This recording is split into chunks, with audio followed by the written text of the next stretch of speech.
Good evening, everyone, and welcome to today's webinar. My name is Moin Varani, and I'm the member of the Aga Khan Economic Planning Board for the UAE region. On behalf of the chairman and the SkillUp team, I welcome you all today.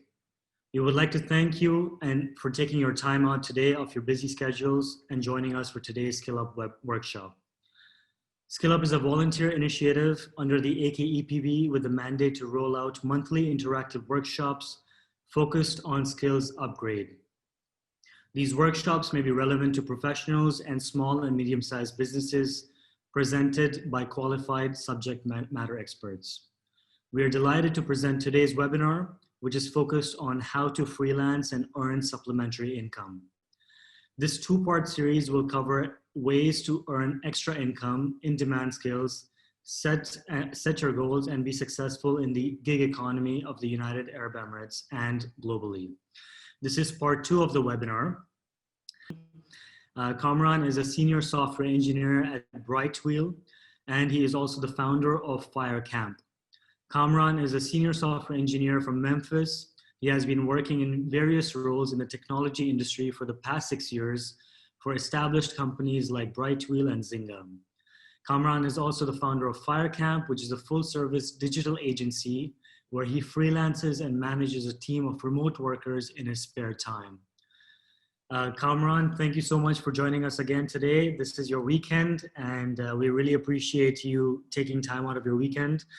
I will now hand it over to you. Awesome. Thank you for that, Moin, and Yalimat, everyone. Awesome. So I'll give a quick recap of what we covered last week for those of you who are new today. Last week we covered the high-level aspects of freelancing, the different platforms, the pros, the cons. So I'm going to dive into the next set, which is going deeper into, the actual process of freelancing, how to find that job, some tools you can use, and some processes that I use day to day to actually find clients. Cool. So this is a recap from last week. There's 3 things I want to quickly cover. The first one is legality. So as we mentioned earlier, depending on the region or province you're doing freelancing for, there may or may not be additional requirements you need to fulfill. So for example, in Dubai, in the UAE, you need a freelancer permit, which you have to pay for. So before you get started, just make sure you do the research and ensure that from a legal perspective, you're set up to do freelancing. The next thing I wanted to touch on as well is just to highlight patience. Freelancing in general, you'll have periods of time where you find work, you don't find work. Initially it can be inconsistent. So you need to make sure that you're not diving in, fully quitting your job to pursue freelancing. It's something that's, a journey that you'll go on and it'll take time. And then, inshallah, you'll be successful. For me, this journey took about 2 years. So I was doing my full-time job for about 2 years. Slowly in nights and weekends, I was pursuing freelance, and now to where freelance is a full-time opportunity for me. So as with anything, you should always de-risk the opportunity you're going to take and find ways to make sure you can guarantee success. So I think with this comes being patient. The last thing here worth recapping on is growing your skills. For anyone interested in doing freelance, you're oftentimes going to have to learn a lot outside of what you normally know. If you're in the accounting space, maybe you have to learn on tax strategy, or if you're in the content writing space, maybe you have to learn about 20 different kinds of subjects. So regardless of what field you're going to pursue within contracting, you need to make sure you're prepared to grow your skill set and find ways to continue to learn. Cool. So let's dive into this week. So let's walk through the freelance funnel. So this is basically what the journey looks like end to end for a freelancer. The first step that everyone's going to take is preparation, right? So this entails getting set up on the platform, filling out your entire profile, adding your portfolio, setting your rate, all these things that we're going to go into. This is what that step is. The next step here is outbounding. So this is where you're actually sending a proposal to a client. And we're going to talk in detail on how to send a proposal, what to include, The next step here is if you hear back from a client, how do you actually close this client? How do you actually convince them to give you this job? And then the last step is actually execution and actually working on the project, managing expectations. And then if you look at this arrow, this is a full loop, right? So this is a process from outbounding to execution that's going to be continuing to repeat as you look for new clients, as you finish projects. So this is kind of the journey here. Awesome. So let's go into before applying for a job. There's a few really important things here that you'll have to do on any platform. We're going to be talking about Upwork today, but you know these topics that I'm discussing are applicable to any of the other freelance platforms as well. But we're going to focus on Upwork. So the first thing here is to fill out your entire profile. Most of these platforms actually penalize users who don't do this. So you'll notice as soon as you fill out your profile, you'll see a 100% completion rate next to your name. This is really important for a few reasons. If you start getting clients and you start executing well, if your profile is not filled out entirely, you're losing some benefits on the platform, right? If you fill out your profile, you'll start to get badges, you know, like this person here is doing well, they're a rising talent. And there's different kinds of badges associated with this, so I would make sure to fill out the profile. The next thing here is to take the readiness test. This will vary across platforms. This is a very simple test. This is not specific to your industry. And what this is answering is this is saying, hey, you know, I am Kamran and I understand how to use Upwork. And I understand what's okay on Upwork and what's not okay on Upwork. So this is required to take the test as well in order to set yourself up for success. The next thing here is to create a relevant portfolio. This will mean different things for different people. And I'm going to show you examples of all of these in a second, but for a given designer, you know, this could be making graphics and you know, social media ads and whatever, you know, they're comfortable with. For a developer, this could be showcasing a few apps. For somebody who's in content writing, this could be showing a few samples of work, right? Maybe you wrote an article on fitness or you know, food or a specific diet. So it's showcasing those kinds of things.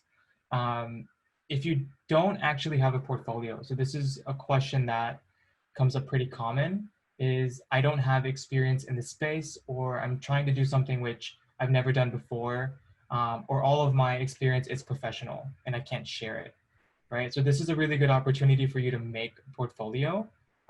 You don't actually have to have real clients to make a portfolio. A lot of the work that I actually did very early on was not with clients. It was my own work, whether it was an app I made for myself or something I did as a, you know, dummy project that ended up being showcased as a portfolio. Yeah, so we'll dive into that more as well. The next thing here is getting a testimonial. So if you look at this section here, on these platforms, you have testimonials which come from clients, but then you can also have testimonials which come from past clients or colleagues. So everyone who's setting up a new profile who has a blank slate should actually request a testimonial from someone they know. And this will add a little bit of credibility when you're getting started. Awesome. The next thing here is just mock interviews. So if and when you start receiving messages or start receiving responses to your proposals, you're going to be prepared, or you're going to need to be prepared to get on a call, you know, get on a video call with the client. They're going to ask you questions, you know, Moen, you don't have any experience. Why should I work with you? Or, you know, you don't have any work, you know, what are you going to do for me? So you need to be very confident and very able to answer these questions. And, you know, you can very easily, for the most part, predict a lot of the questions that you're going to be asked, especially in early cycles. So it's the preparation for that. The last thing here is seeing what other freelancers are doing well, right? Look up other freelancers in your area, in UAE, in US, in Canada, wherever you are, and see what's working well for them. See if you can borrow any ideas, tweak any ideas, and cater them to your own portfolio. So let's go through a few of these together.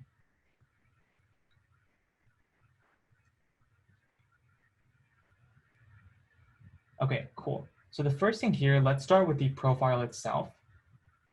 So the first thing here is we need to make sure all of the verticals that you have, for me specifically, specialties are mobile development or graphic design. You need to actually make sure you very clearly provided what value you're adding, what you're working on, is a portfolio. So as I mentioned, this can be graphics for a designer. This can be, mobile apps for a developer. This could be pieces of content for a content writer. This could be a bookkeeping document for somebody doing accounting. You need to get very creative with this. There's not always a picture to show, but this is somewhere where you need to step back and think, how can I show clients my value, right? So that's the first thing. The next thing here, this is the Upwork readiness test I talked about. So if you look here, you just need a score of a 4 out of 5 to pass. So if you see, I didn't pass with flying colors, but the general gist of it was fine. So you need a 4 out of 5 on here. And when you try to take this test, you can read through a few of their articles, and these will walk you through the kinds of questions that will be asked. And you can take this test as many times as you need to. Cool. So the next thing here is where the testimonial is.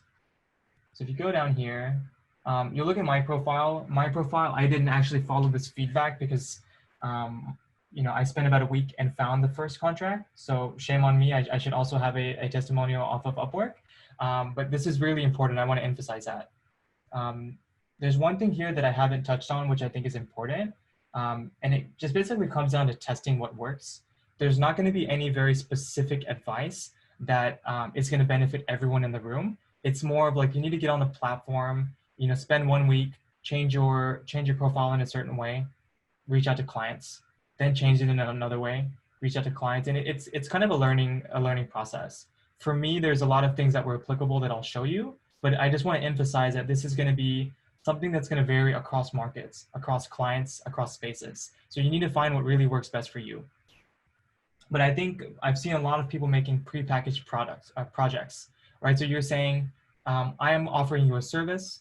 I'm going to make you a website. I'm going to charge you $3,000, and this is what I'm going to give you for it, right? So I've seen this work really well, and I'll show you a few profiles. So this is something worth exploring as well if you're starting out.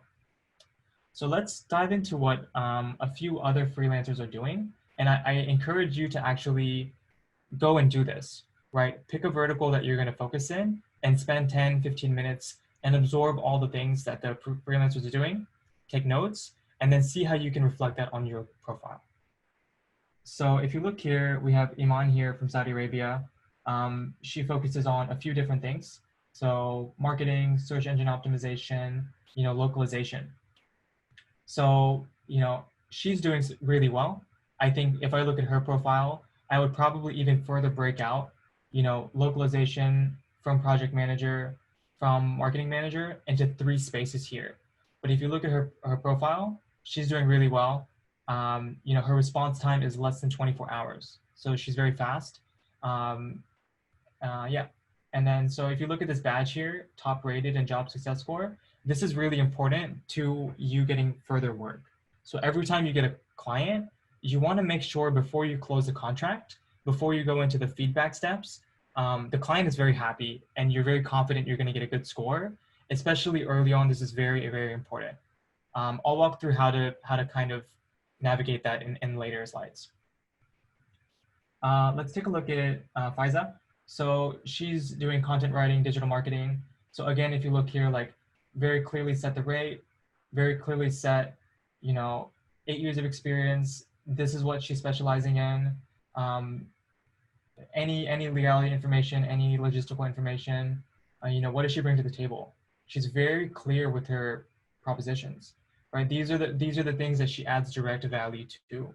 So you want to be careful. You don't want this to be too long, but please do look at what other people are doing. Take a look at the kind of feedback they've gotten. Take a look at portfolios, how to structure portfolios, right? And make sure you're innovating in that space. If you look here, she also has prepackaged projects like we talked about, right? So take a look at these. There's some certifications that could be helpful.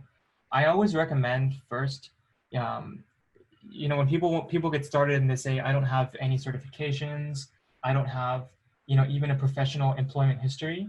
Those are things that I think early on, when you're doing freelancing, don't put too much emphasis on. Put a lot more emphasis on your portfolio.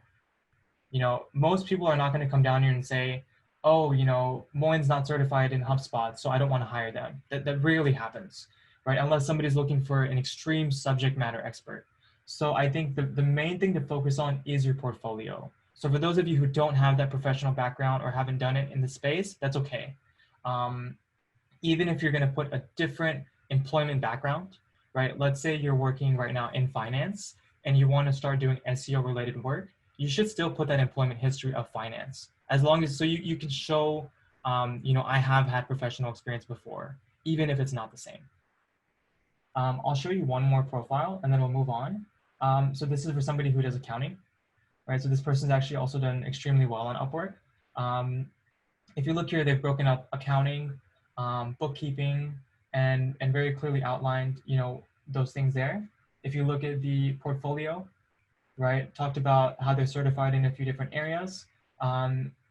You know, I think for me, if I was in this space, I would even include a sample of a book, right? You can balance any kind of book. It could even be for a real client, and then you take all their names off, you take any sensitive information off, and you share it, right? So there's a lot of room for creativity on the portfolio side, and this is the most important aspect you should look at. Cool. So let's move on now to how to actually find the right job. So I'm going to go through these 3 steps. The first one is you want to make sure you're setting up the right filters. Filters and alerts are really important. A lot of times you're not going to be spending all day on Upwork. So you want to be able to get an async notification whenever you have new jobs. So I think that's really important. And then it's practice makes perfect. So applying to jobs daily, right? A routine that I go into is, you know, I block off 1 hour on my calendar every day and I outbound every day for 1 hour. That's just a part of the routine. And we'll get into some of this in later deck, but you know, something that's really important is measuring how much time you're spending in the entire process. A lot of times you'll see something like $50 an hour and you know, that's a really good rate, but at the same time, you have to factor in all of the aspects that get you to that client, right? You're spending time setting up your portfolio. You're spending time outbounding to clients 1 hour every day. You're spending time managing existing contracts. So you need to have a sense of how much time you're spending on everything to understand how much money you actually made. Cool. So let's actually go through the process of this. So I am going to click on find work here on Upwork. And let's go to advanced search. Sorry, let's go to click on the search button. Okay, so now my search is here. I can filter by US only, but for you, you're not going to have this option. You might have different options. It's always good to take advantage of these specific settings. For example, for US only, the rates are often higher. So you're going to have to play with this in UAE and understand how, you know, what the rates look like. But a few things that you should do at bare minimum is actually set filters. So I'll give you an example. That could be something like saying, hey, I only want to do intermediate and expert jobs. So even if you don't have a prior testimonial from a client, the more entry-level jobs will be a lot higher competition. So let's say, for example, you're already working in the accountant space. You know, you have a good idea of how it works. You feel pretty confident. You should feel comfortable to come in here and just click on intermediate or expert.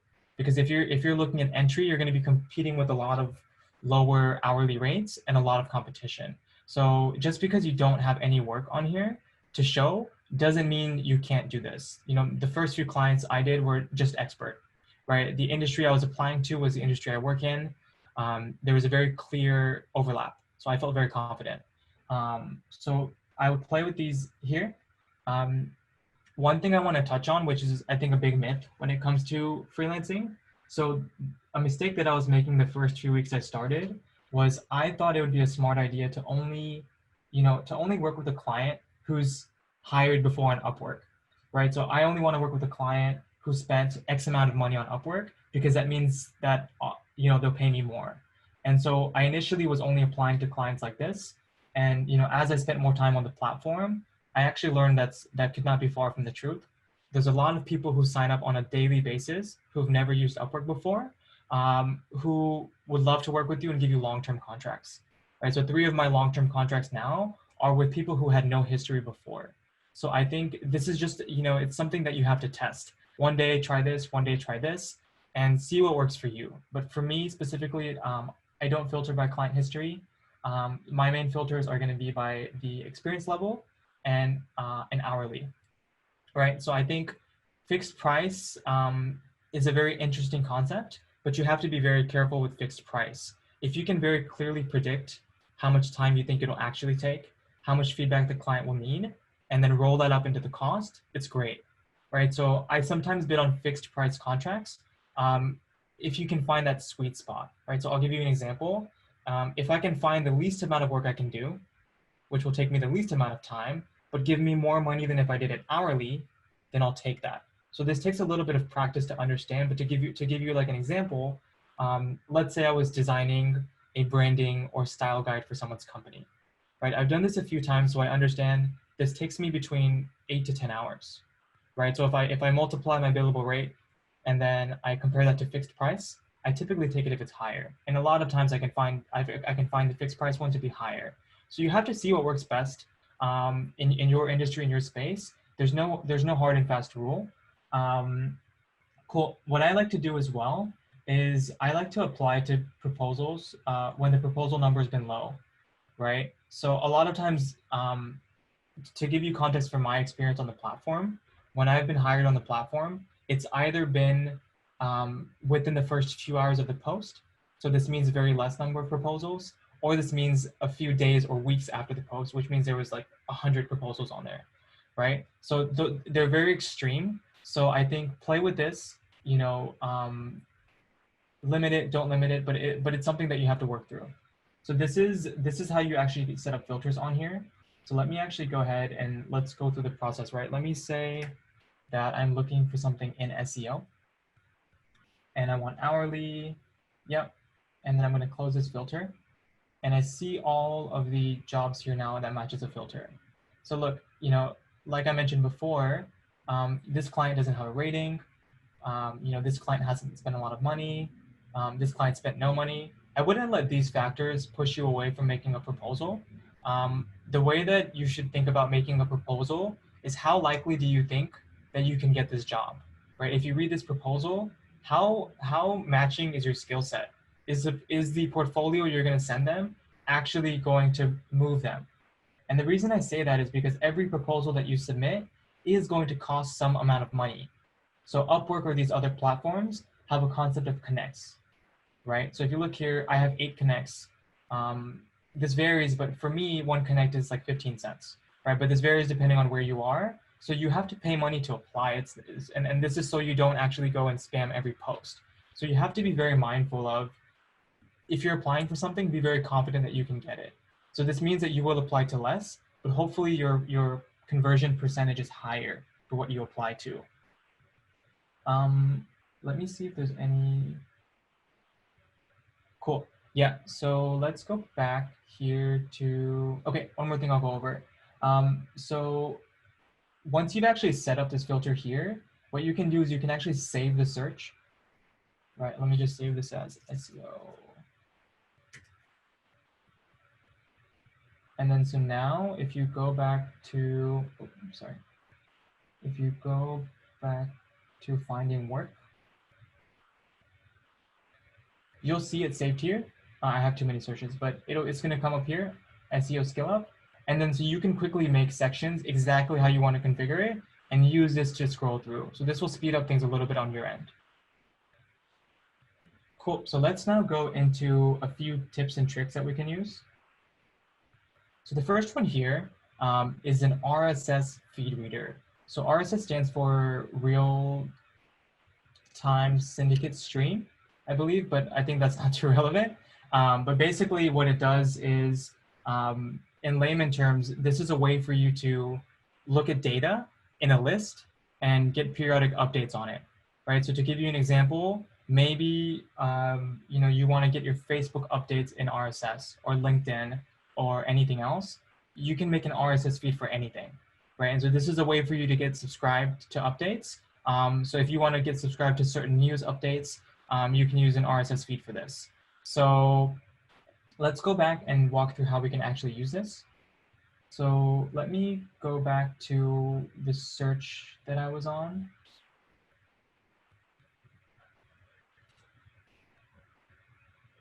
And you'll see this icon right here, right? So if I click on SEO and I click on this and I click on RSS, right? So you'll see here that this just looks like a bunch of data, right? So you don't have to know about this, but what you're gonna actually end up doing is you're gonna first install an RSS extension onto your browser, right? And the process for that is very simple. It's just, you can just type in RSS feed extension, and you can look through the ones that you want, but you would effectively install and set this up.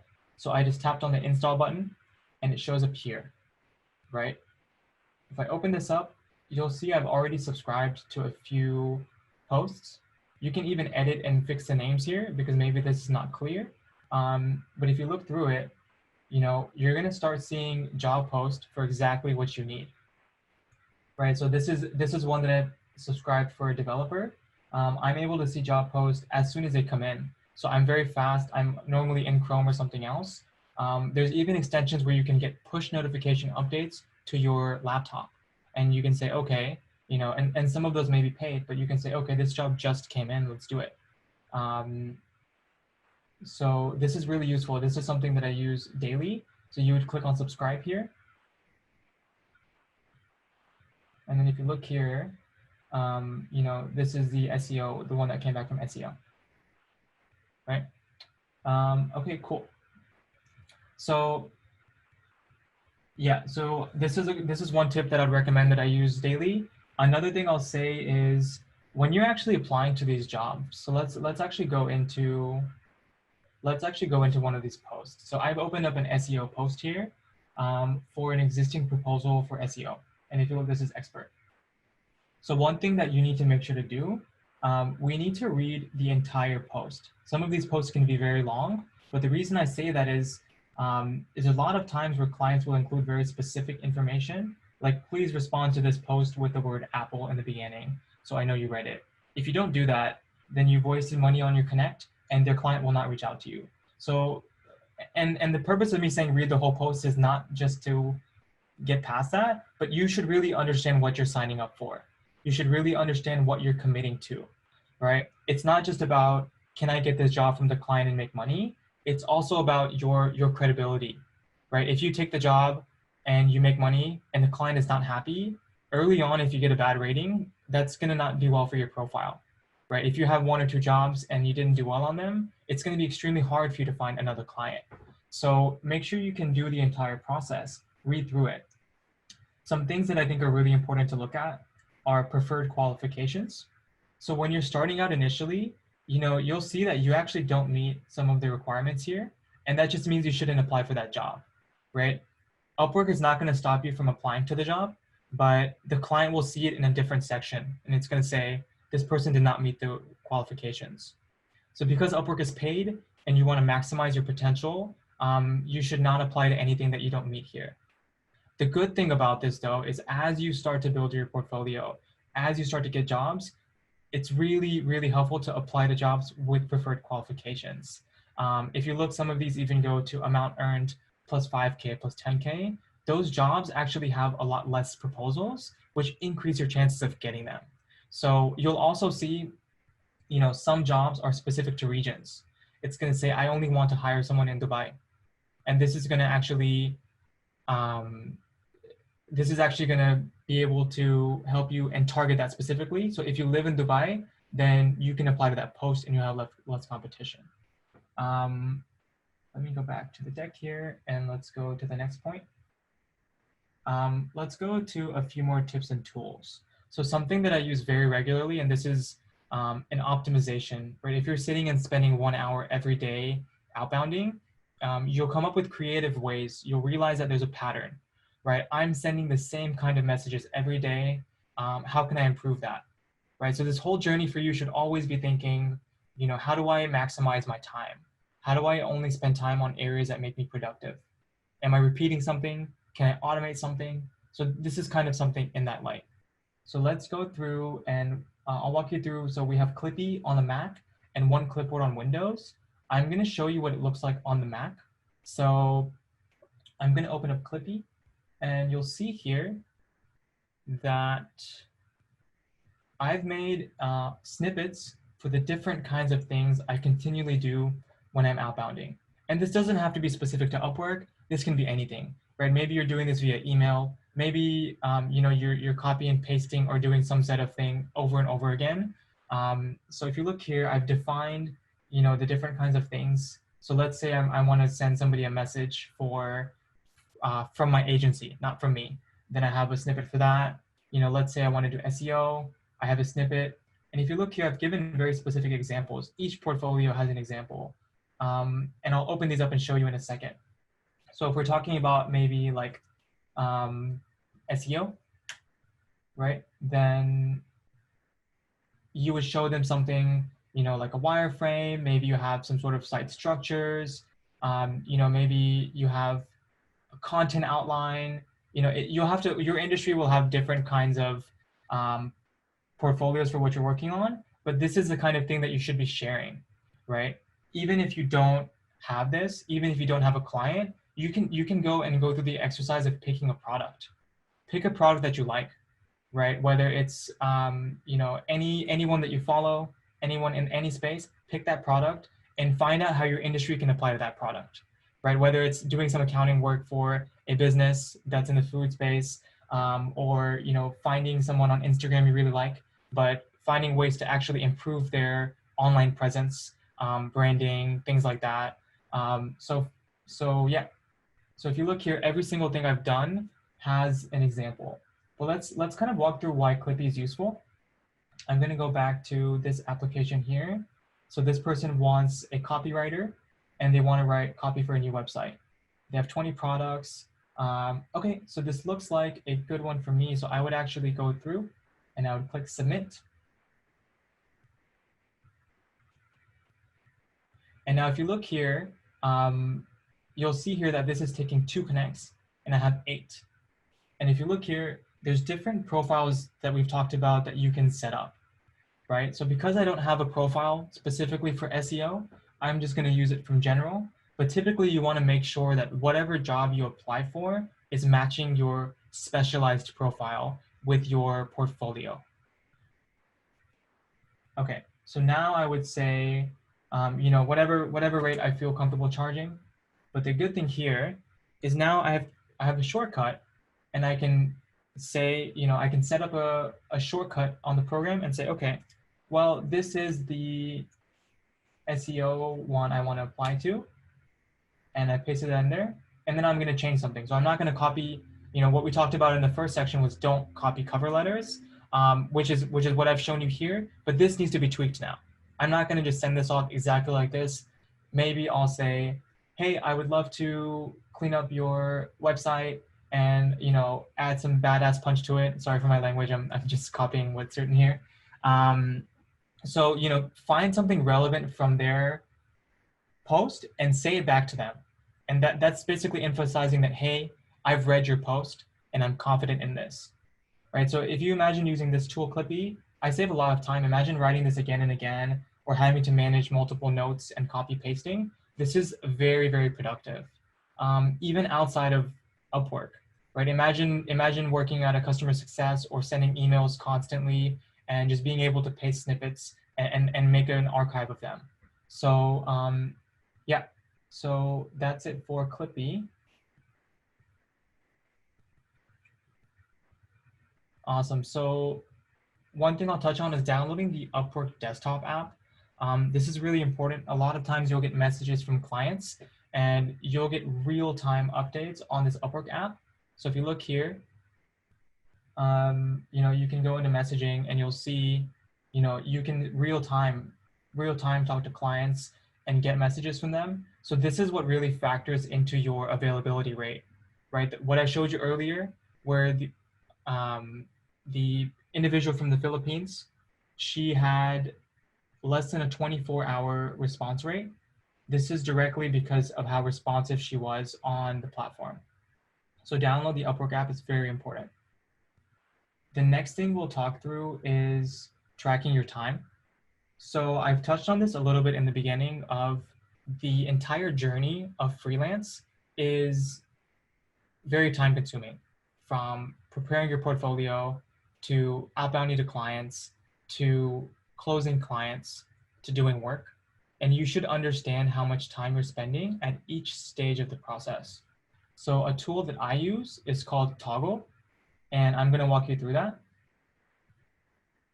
So if you look here, I can pull back and I can see a report of how much time myself or my team has spent on what project, on what phase. So what you would effectively do here is we would make a new project for SkillUp. And then I would come here and I would say, presentation on SkillUp. And then I would start my time. So why is this important? So you can understand that your whole time is accounted for. Typically, when you're doing contracting, your billable rates will be higher than you make full time. Should be around 2 times higher when you get to a good cadence. But you have to also factor in things like this. You also have to factor in not having work for some time, spending a lot of time to find your project, to find your client, things like that. Cool. So another reason this is helpful is when you take a look back and you see how much time you've spent on something, that's when you can really understand, is this something that I need to optimize for, right? So when I first started outbounding, when I first started sending a lot of messages to clients, like I said, I put about an hour a day on it. I would only be able to send about 30 requests per day.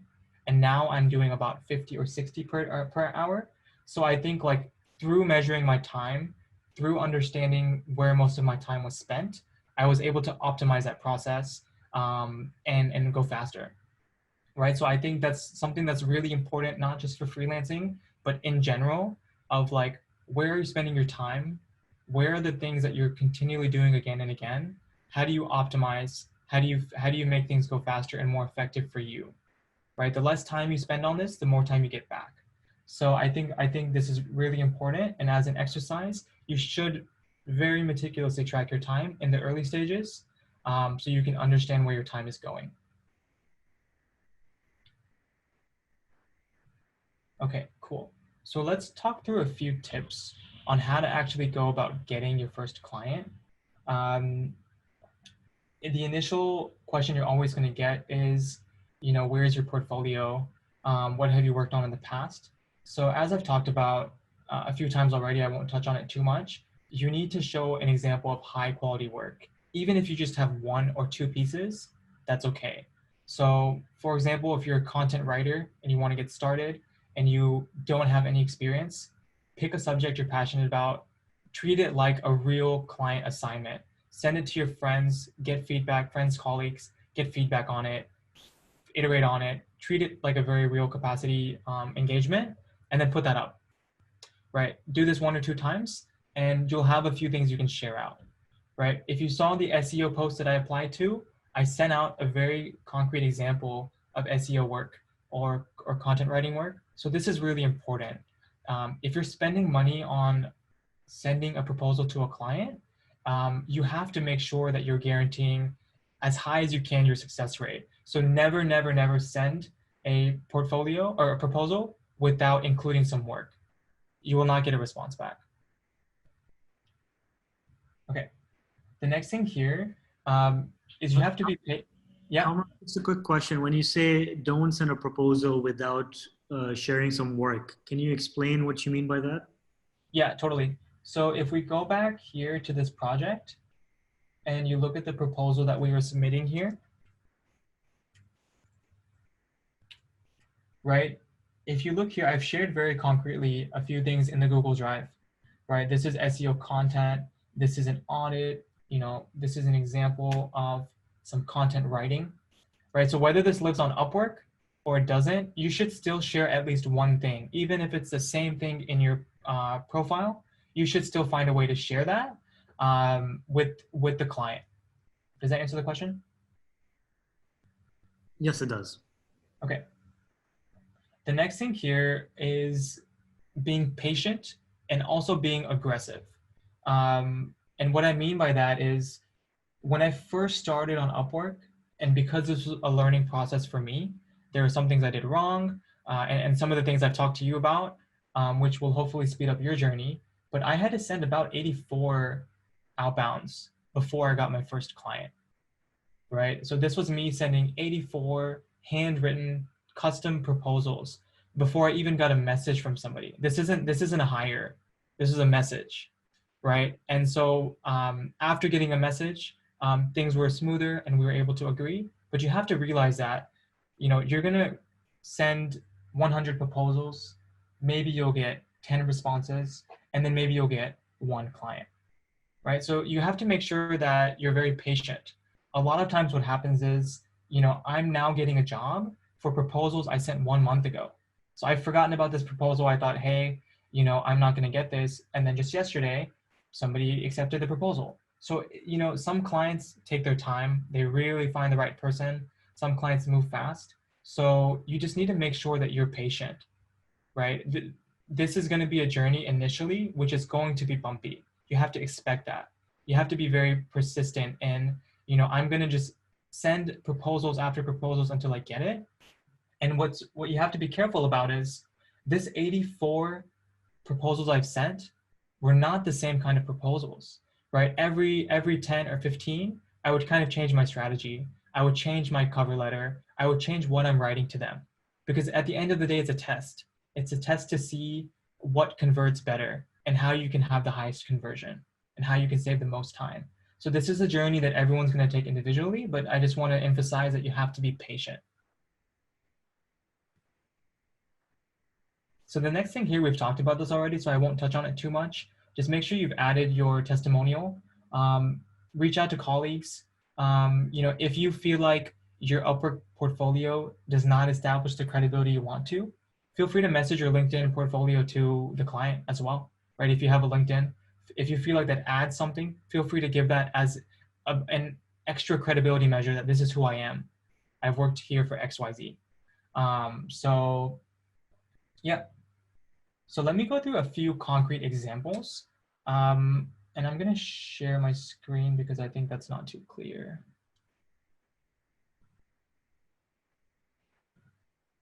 Okay, so let's first talk about a client that I had who we were doing content writing for. So if you look at our actual, the tasks that she had, there was a few things that we did in the project that weren't right. But because of our very open communication style, if you look here like, oh, got it, I'm sorry about that. Next time I will ask you, right? If you look at our language, it's very important how you talk to clients. Even though we didn't complete the job with, a 90% success rate, she was still willing to work with us. We've worked with her now for several weeks. From one project she's given us like 6. So it's really important to make sure your communication tone is very positive, right? The client in most cases should always be right. Even if somebody is doing something very wrong, you need to step back and think about how can I propose, how can I propose this in a way which makes everyone happy.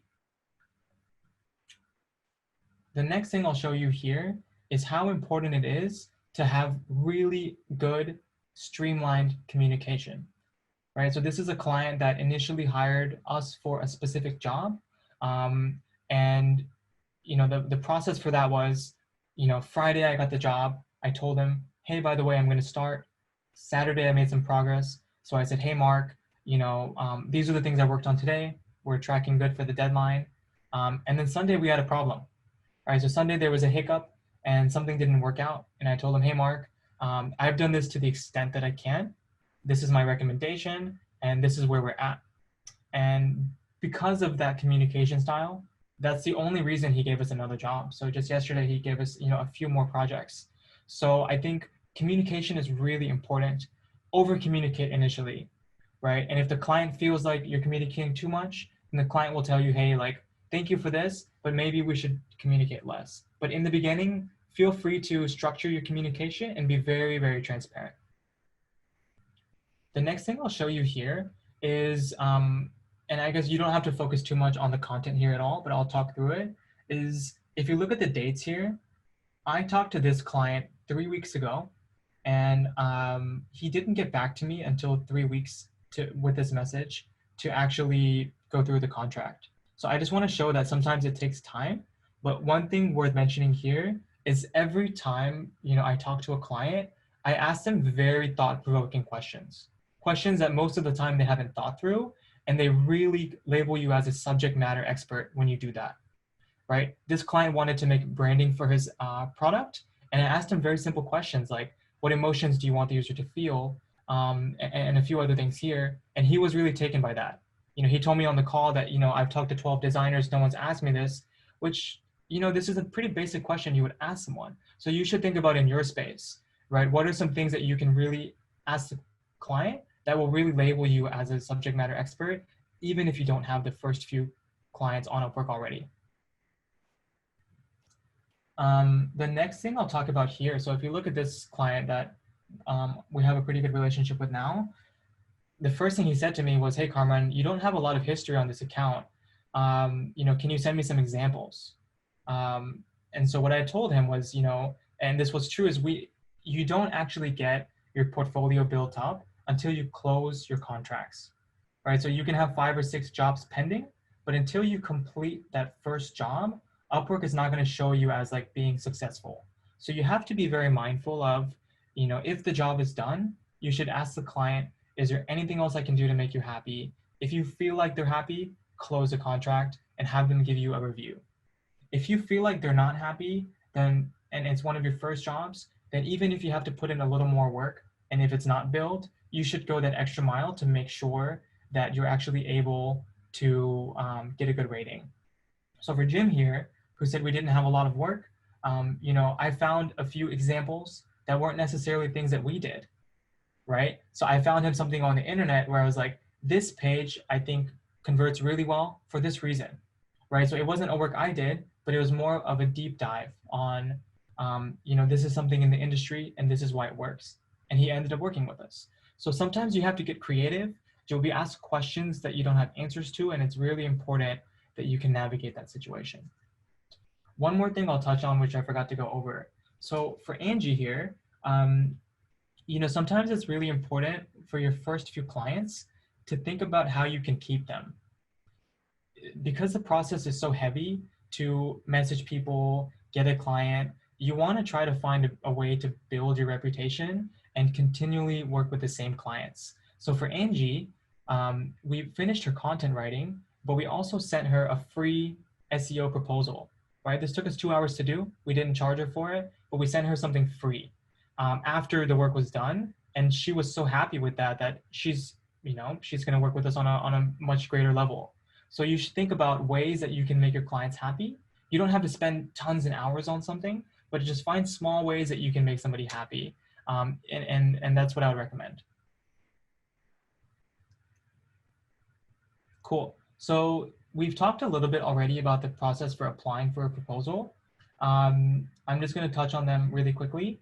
The main thing here I want to emphasize is try to be early.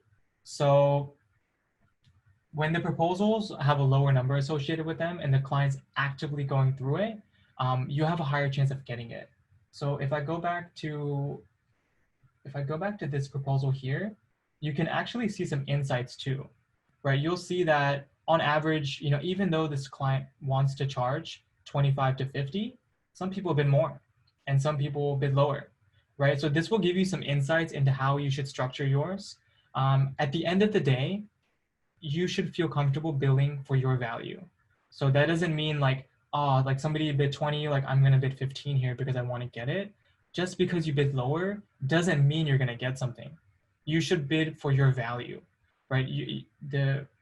When you send a proposal, you're convincing a client to work with you, and the value you're adding, and lowering your prices is not the best way to show that value, right? There's been times where there's a proposal here, right? The proposed limit is 25 to 50, and we come in and we tell them 125, and no one has bid 125, and they give it to us because we show them the value.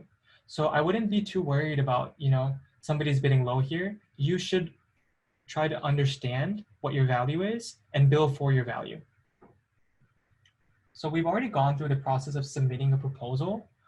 Something that I typically do too is either we will, send them a shareable Google Doc, or if you look here, we would actually upload a project. So, if you look at my desktop, I've already clearly organized, this is my branding zip, this is my landing, this is my social, this is my ads, right? So I've already very clearly done that. So now every proposal, I just come in, I drag and drop something, I paste it, and I'm done, right? Initially, this will take time. Initially, maybe you will only do, 10 or 15 in 1 hour, but you should always try to improve that. That's just a starting point. And we did a live demo. Cool. So let's talk about how to close the client. I think there's a few important things here, and I've also, I think, touched on this with the examples I've showed you. But what you should really think about is if you have a business and you're trying to find someone to hire to do something for you, you really want to understand, what am I going to get after I hire you? What is my expected output? So every conversation that I have, that I go into, I always show the clients where they are and where I want them to be, or where I can take them as a result of working with them. Right? So I think that's really important. And this paints a very clear picture of what value you're adding. The next thing that you should do, and you should make this into a snippet like I showed you, is you should walk through your process. So this is going to go into the preparation. Before you even get here, when you prepare, you should make your process. What is your process for working with clients? Right? Everyone will have a different process depending on your industry, but in general, you want to make sure that you have a kickoff call with the client, right? So after you kick off the project, you get on a video call with them, you meet each other, you very clearly set the expectation. This is what's going to be worked on. This is what I'm going to give you. You don't want to have a situation where you spend 5 or 10 or 20 hours and then you find out it's different from what the client wants, right? So you talk about everything very upfront, you get the expectation, and then you tell the client, hey, so this is my process. These are the tools I use, and I'll show you a few tools that you can tell them about. These are the tools I use. This is how you can see at every step of the way where the work is. So maybe you share with them a Google Doc, maybe you share with them something else, right? And you walk them through step by step, right? I'm going to work with you until we're happy. The next thing that you should talk about are any potential challenges that are going to come up, right? So if I'm working with somebody who wants to build a website to promote the keto diet, a potential challenge with this is, we're not health experts. So how do we want to proceed? Do we want to show them anything health related? Do we want to talk about different things? So I would ask the client, hey, do you expect us to talk about health specific things in here? Because no one's a doctor here, right? And that's something that's going to be important. So just think about what's important for your space. The next thing here is just communicating very clearly, very effectively, and try to get FaceTime. So push for doing a video call, right? This is going to be able to help them associate a name to a face. This is what Moen looks like. He looks like he's well put together. He can speak well. He doesn't look like he's going to outsource this work to someone else. He's very personable, and I trust him, and I want to work with him. This is a step that I've not skipped for any client. FaceTime is really, really important. Be in a quiet area. Be in a place where you can have a nice conversation. So let's talk about the next step now, right? After you've done the outbounding, after you've talked to a few clients, you get your first client, right? So how do we go about managing that experience to guarantee that we can be successful? The first thing, which is really important, is break up the work that you have into really small deliverables, right? If you have a project that's going to take you 2 weeks, you don't want to start the project on the 1st of August and then give the project off to them on the 14th of August. That's not setting yourself up for success, right? Because there's going to be, along the way, a lot of feedback that you want to get from the client. You're not going to be able to work alone. So you want to break this up into smaller chunks. So let's take the example of if you're doing accounting and you now need to go in and help somebody manage their books. So the process of this would be, step 1, You know, I need to get all the materials from the client. So all of their financials maybe for the past 2 years. Step 2 is I'm going to look at the current books. Step 3 is I'm going to maybe organize everything in a way that makes sense. Step 4 is optimizing. Step 5 is, you know, getting feedback delivery. So you should break this up into small chunks. This is never something where you're just going to go into for 2 weeks and show the client, right? This is how you can get misaligned. This is something that you should not do. And this is not just about Upwork.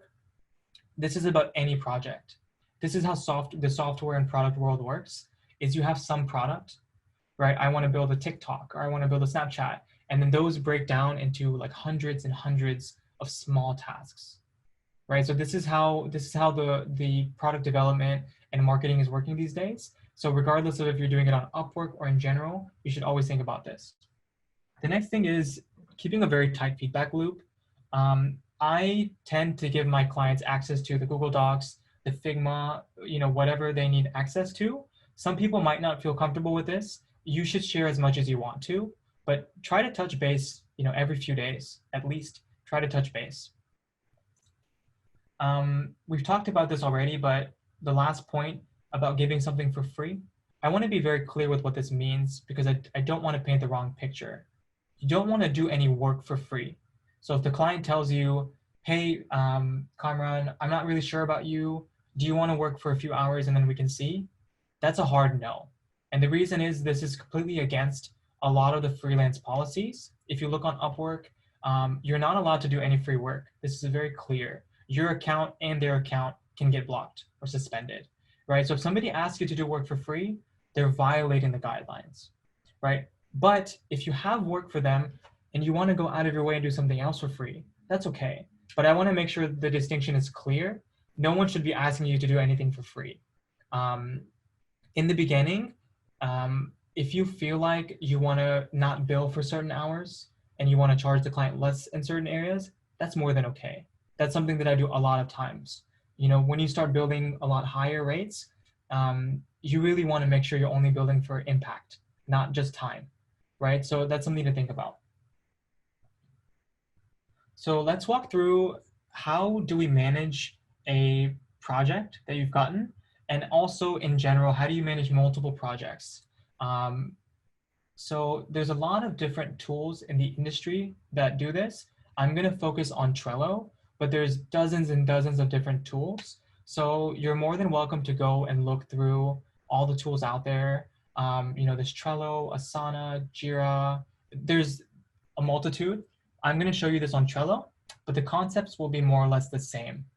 And one more thing I'll touch on before I show this is we talked about project management last week. This is typically one of the things a project manager will do. Set up this board, set up this system where we can understand how much time is being spent on what.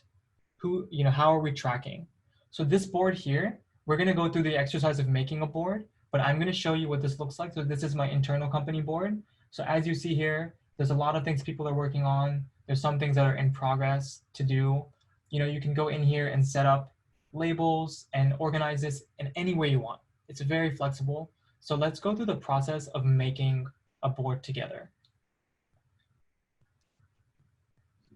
So I'm going to call this.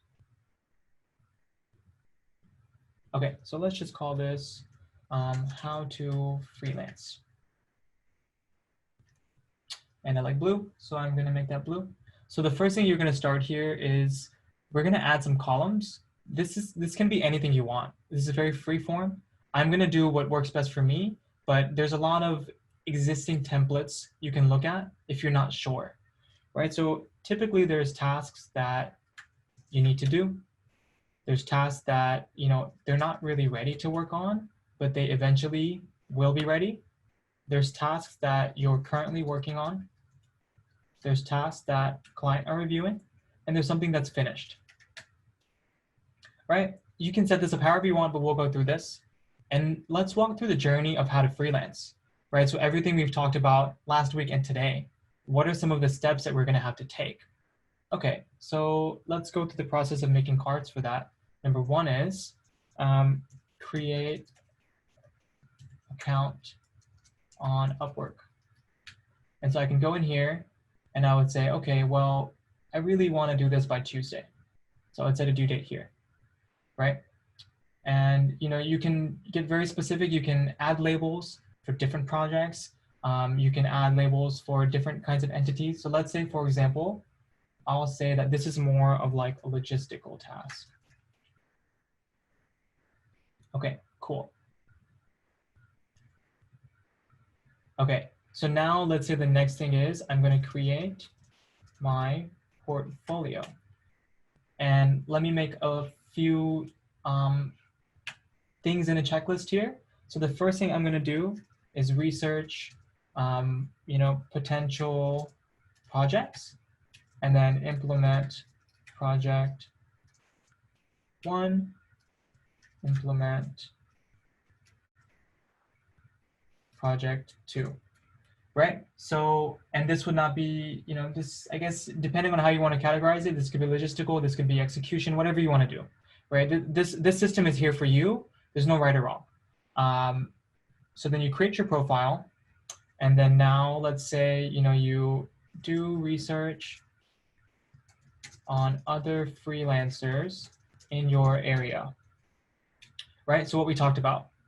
And then now maybe you say, okay, I'm going to do outbounding for, the week of 9/5. And you make tasks. And so this is, this really only needs to be as detailed as you need. But something that's really important is sometimes if you have a big project, the client will want to see where you are with the project. How can they help you, right? You can even put attachments in here. You can put pictures, videos. There's a lot of things you can do with this. So one of the clients that I work with, we have another board that she looks at. So I project manage myself, and she looks at it time to time and gives me feedback on how things are going, right? So this can be for yourself. This can be for clients. This can be for multiple projects, right? If you go back to this board here, this is covering, 10, 12, 15 projects, right? So there's a lot of different things that you can do to make sure that you're able to see how things are going, right? If it's just you and you feel like it's one project, maybe you don't need this accountability, but for some people who have problems with managing accountability and dates, this might be a forcing function to say, I want to get this in by the 11th. Did I do it or not? So that's a quick intro on project management itself. Like I mentioned, there's a lot of tools for this. If you don't have, if your skill that you currently do now in your profession is not translating to the freelance world for any reason, this is one of the areas I touched on last week that would be an easy one to get into that would also pay well. Okay, cool. The last thing I'll touch on is when you finished. Really important to get that testimonial. I've pinged every client personally, please give me a testimonial, and sometimes they don't, but you need to make sure that you ask for it. End the contract as soon as it's finished. So this way, when you end the contract, it'll show up as a finished job, right? It'll show up as a completed job. If you don't end the contract, it will not. And I think this does impact your ability to get, a job success score, a badge. So make sure you end the contract. The one thing I want to touch on about that is when you end the contract, you're restarting the cycle with them. So, on these platforms, the more money a client spends with you, the less amount of fees you have to pay. So initially you pay 20%, then after something you pay 10, then after something you pay 5. When you end this contract, you effectively restart that. So that's the trade-off that you're making, that I want to close my jobs in the beginning quickly and get a portfolio. And I know I'm going to have to restart that. But if you're earning a little bit in the beginning, it's okay. So you'll have to think about what you want to do best, but I've closed mine pretty early on. Okay, let's quickly talk about learning new skills. I touched on this in the beginning, but anytime you're going into freelance or contracting, you typically have to know a lot more than just what you do at your day job, right? You typically, as a marketer, you're going to be expected to know, some fundamentals of SEO, search engine optimization, advertising, conversion, how to make a landing page, how to write copy, right? These are not things you've probably learned before. So leveraging things like Udemy, Udacity, Coursera, YouTube, these are really important. So Moen's going to share out a comprehensive list in a Google Doc after this, which will show you all the potential places where you can actually go into learnings and learn more. The last thing I'll touch on here is because it's a little bit uncommon, is references. So this is typically not common in the contracting space, but you should be prepared just in case you need a reference to give one, right? I've seen this 2 times out of a lot of contracts, but you should always be prepared that you might be asked that, hey, can I talk to someone on your behalf? And with that, that's it. So if you guys are walking through this process and you need any help, feel free to reach out, connect. I'm very happy to help in any capacity. Thank you once again for attending. Have a great evening. Stay home and stay safe.